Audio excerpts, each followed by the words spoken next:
When we hear the word tradition, we usually picture history, kings, stone forts, and dusty artifacts locked behind glass. But as globalized culture moves in, we quickly discard these micro-habits. We adopt foreign clothing, foreign words, and foreign routines. Abandoning these small behaviors is the quiet, unnoticed first step in wiping out centuries of vital, life-sustaining knowledge. Dismissing these routines as obsolete severs our connection to the practical, local knowledge that once defined our independence. To see how this plays out on a massive scale, look at the historical agricultural systems of the Tamira-Barani River Basin. Historically, the paddy fields here were complete symbiotic ecosystems. Fish naturally swam, bred, and thrived in the shallow water, directly among the wet rice stalks. Farmers harvested both grain for carbohydrates and fish for protein from the exact same plot of land, entirely without artificial inputs or external fertilizers. Modern chemical monoculture brought toxic runoff that silently killed the fish, destroying the ecosystem's natural balance. Historically, the Chola dynasty incentivized growing 4 diverse crops per field to preserve soil health. Today, that logic is wiped out for endless, uniform fields. Compare that ancient local management to today.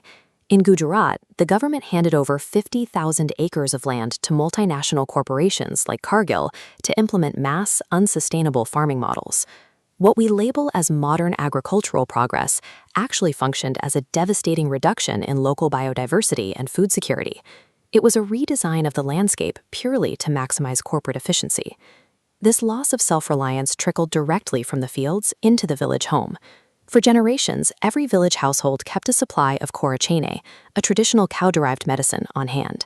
It was a vital, locally sourced remedy that families understood how to use and source themselves.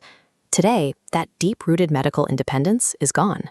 It has been replaced by imported foreign pharmaceuticals, chemical compounds that villagers consume daily without any knowledge of their underlying chemistry. The exact same erasure happened to local diets. Native, nutrient-dense palm sugar, known as akani, was culturally abandoned. In its place, people adopted mass-produced, nutrient-empty white sugar.